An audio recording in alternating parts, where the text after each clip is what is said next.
brought to you by Sensodent K। अभी लेके आए सेंसोडेंट के, टूथ का करंट गॉन तो लाइफ का करंट ऑन। जयंतो दा हमारे साथ जुड़े हुए हैं। जयंतो घोषाल दादा, सुन पा रहे हैं आप मेरी आवाज? नमस्ते, प्रणाम, कैसे हैं? नमस्कार, बढ़िया। अच्छा, हमने सबको सुन लिया। अब आप बताइए, ममता बनर्जी को गुस्सा क्यों आता है? देखिए, मुझे लगता है अभी जो हुआ है इसके पीछे बहुत कारण है। बताइए। आप देखिए मुंबई में जब पहली बार मीटिंग हुई थी उस दिन भी ममता फोटो ऑप में नहीं आई थी। पहले मतलब मीटिंग खत्म होने के पहले चले आए थे। क्यों? कारण है, उस दिन जब स्टीयरिंग कमेटी बनाने में लगे हुए थे सब, कौन कन्वेनर बनेगा, कौन मेंबर्स होंगे, ममता जी बोल रहे थे ये सब कोई जरूरी नहीं है। अभी सबसे ज्यादा जरूरी है कि आप पहले तय कर लीजिए सीट शेयरिंग, क्योंकि आप लड़ रहे हैं भाजपा के साथ, मोदी जी, अमित शाह जी के भाजपा, जो अभी हो सकता है बहुत जल्दी फर्स्ट लिस्ट अनाउंस करने के लिए तैयार हो गया है। और हम लोग अभी इस समय सीट शेयरिंग लेके चर्चा ही नहीं कर रहे हैं। और उसके बाद जब दिल्ली मीटिंग में उस समय भी चर्चा नहीं हुआ। ये जो जयराम रमेश जी और कांग्रेस की तरफ कहा जा रहे हैं कि सीट, राहुल जी ने भी बोला है कि नेगोशिएशन इज ऑन। देखिए, कोalition पॉलिटिक्स में नाराजगी, ये जो सब होता रहता है। मैं तो वाजपेयी जी के साथ वो जो जयललिता का चिट्ठी के लिए कितना इंतजार करना पड़ा उस दिन का मैं विटनेस हूं। अभी सोनिया जी रामविलास पासवान जी को मनाने के लिए वॉक करके 10 नंबर जनपद से वो पड़ोसी थे, वो चले गए थे। तो अगर आप मान रहे हैं कि you are the main opposition party के सबसे बड़ी आप दल है, और ये चुनाव हारने के बाद भी ममता जी को लग रहा है कि इसे there is a sign of arrogance, एक फ्यूडल अप्रोच, जो जमींदारी एक मानसिकता कांग्रेस में है कि अभी आप जा रहे हैं ईमेल करके ममता जी को, आप ओल्ड स्कूल पॉलिटिशियन, और आप ईमेल करके बताएंगे कि हम कांग्रेस वहां न्याय यात्रा करेंगे और उसके लिए इनवाइट कर रहे हैं। और सीपीएम ऑफिशियल स्टेटमेंट कर रहे हैं कि ममता अगर आएंगे, जो सेलिम ऑन रिकॉर्ड बोले हैं कि सीपीएम नहीं जाएगा।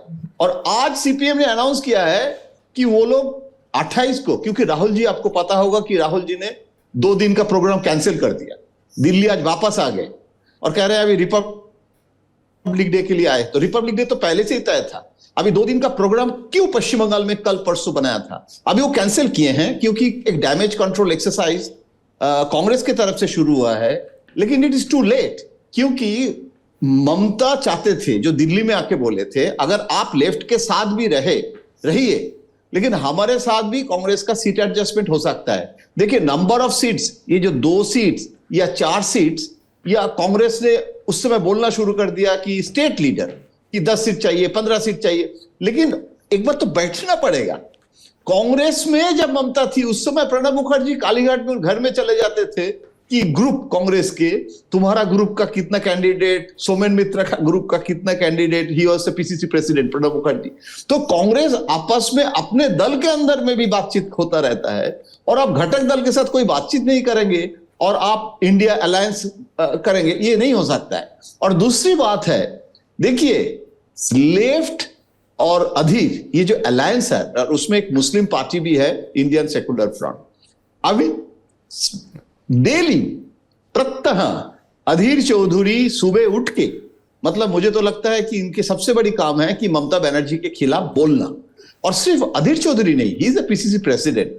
पैनल डिस्कशन, देखिए दिल्ली में बैठ के आपको पता नहीं चलता है, कलकत्ता में लोकल चैनल में जितने पैनलिस्ट कांग्रेस की तरफ से जाते हैं, वो ममता बनर्जी इस चोर ऐसे बोलते हैं, और ये जो चोर के साथ हम लोग नहीं जा सकते हैं, ये डेली बोल रहे हैं। तो आप एक तरफ से मोदी जी के खिलाफ आपका जो अग्राधिकार है, प्रायोरिटी है, वो अभी तो विधानसभा चुनाव नहीं है, 2026 में वो आप कर सकते हैं, लेकिन आपको प्रायोरिटाइज करना, लेकिन आप चाहते हैं कि ममता बनर्जी आपके साथ रहे।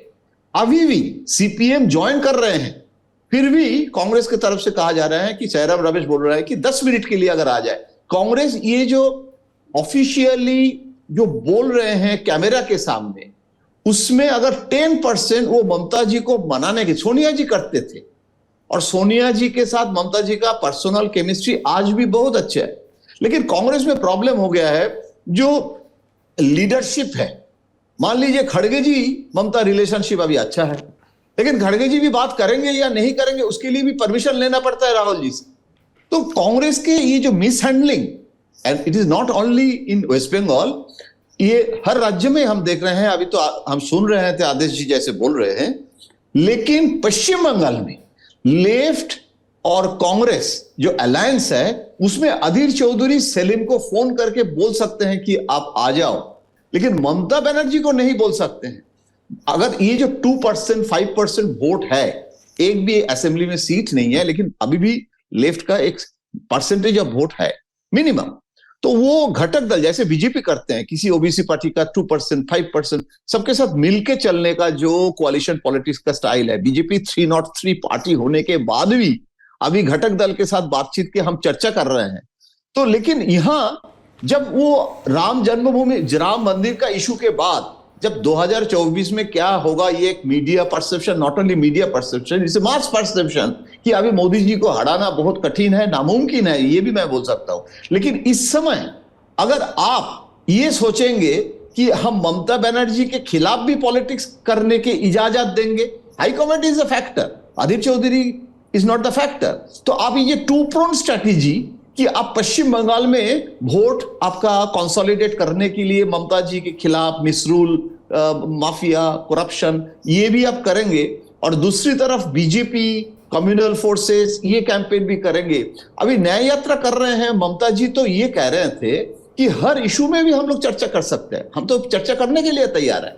अभी जो ममता जी ने जो संप्रीति यात्रा किया था, संप्रीति यात्रा पूरी नेशनल लेवल में करने के लिए ममता ने बोले थे, सुझाव दिए थे, एक साथ कर सकते हैं बहुत कुछ। अगर वोट आ गए हैं, टाइम नहीं है, अनाउंस होने वाला है और बजट आ रहा है, अब न्याय यात्रा कर रहे हैं, पार्लियामेंट में कैसे पार्टिसिपेट करेंगे, पार्लियामेंट में भी ऑपोजिशन पार्टी का फ्लोर कोऑर्डिनेशन और मिलजुल के बीजेपी के खिलाफ बोलना करना। एक भी मीटिंग अभी तक पार्लियामेंट सेशन के लिए, और ये वेरी इंपॉर्टेंट क्योंकि प्रेसिडेंट स्पीच होंगे, और मेरा तो जयंत साहब, मेरा डर ये है कि फिर से सत्ता पक्ष और विपक्ष किसी एक मुद्दे का झुंझुना पकड़ के बाइकआउट ना करें। हाँ, नहीं, मैं ये कह रहा था, आप जो बोल रहे हैं सही बोल रहे हैं, लेकिन बॉयकॉट करने का भी फैसला लेने के लिए भी चर्चा होनी चाहिए। अभी ममता बनर्जी तो छोड़िए, डेरेक ओब्रायन के साथ अभी तक कोई बातचीत नहीं हुआ पार्लियामेंट सेशन में, क्या होगा क्या नहीं होगा। तो मैं हैरान हो रहा हूं कांग्रेस का ये जो स्टाइल ऑफ फंक्शनिंग, बजट इसके पहले भी जब सितंबर में सेशन हुआ था उस समय भी भारत जोड़ो यात्रा किए थे। अच्छा देखिए, राहुल गांधी के absence is not only the Rahul Gandhi, उनके साथ साथ जो टॉप लीडर्स होते हैं वो भी पार्लियामेंट में नहीं आएंगे। तो अभी इस समय ममता जी का ये कहना है कि हम लोग पहले जब इवन सोनिया जी के साथ कितना एक्सेस होता था और बातचीत होता था, अभी तो अभिषेक बनर्जी को ममता बनर्जी ने भेजे थे राहुल गांधी से मिलने के लिए, सुबह 6 बजे टाइम दिया था। और अभी अभिषेक बनर्जी ने बोला है कि रात में टाइम दे दीजिए, रात में बिजी हैं और मॉर्निंग में हमको कर्नाटक जाना है, आप you should come at 6 AM। तो पहले अभिषेक नाराज थे कि हम 6 बजे क्यों जाएंगे, हमको क्या जरूरत है कांग्रेस के साथ। ममता दीदी ने बोले थे कि नहीं तुम जाओ, अगर तुम नहीं जाओगे तो लगेगा कि your attitude is arrogant because you are junior to him, you should go. और वो सुबह 6 बजे गए थे, और उसके बाद वो चर्चा जो हुआ था उसमें सीट एडजस्टमेंट ये सब चर्चा नहीं किया, और पश्चिम बंगाल में अलायंस होगा या नहीं होगा ये चर्चा नहीं किया। दैट मीन्स उस समय भी राहुल गांधी के मन में पश्चिम बंगाल का प्रायोरिटी ये जो अलायंस, आज अचानक यू सफन योर पोजीशन। जब पश्चिम बंगाल में आप आ रहे हैं और आने के बाद देख रहे हैं कि कुछ बिहार में कितने क्राउड है, सबको पता है अभी कांग्रेस की क्या स्ट्रेंथ है, और आप वापस चले जा रहे हैं, वो भी cancelling your Congress program for 2 days। अभी कह रहे हैं 28 को आएंगे और आने के बाद हम 2 दिन रहेंगे और ममता दीदी भी आ जाए और सीपीएम के सेलिम भी आ जाए। अभी सेलिम नहीं जा रहा है, सेलिम ने बोला है कि डिस्ट्रिक्ट सेक्रेटरी ऑफ सीपीएम जाएगा। तो ये जो स्थिति है, ये कांग्रेस की मिसहैंडलिंग मुझे लगता है सबसे बड़ी कारण है। देखिए, ममता दीदी के बारे में लोग कहते हैं कि बार्गेनिंग पॉलिटिक्स करती है, तो बार्गेनिंग पॉलिटिक्स करना कोalition में, वो तो चरण सिंह से आपको चर्चा शुरू करना पड़ेगा।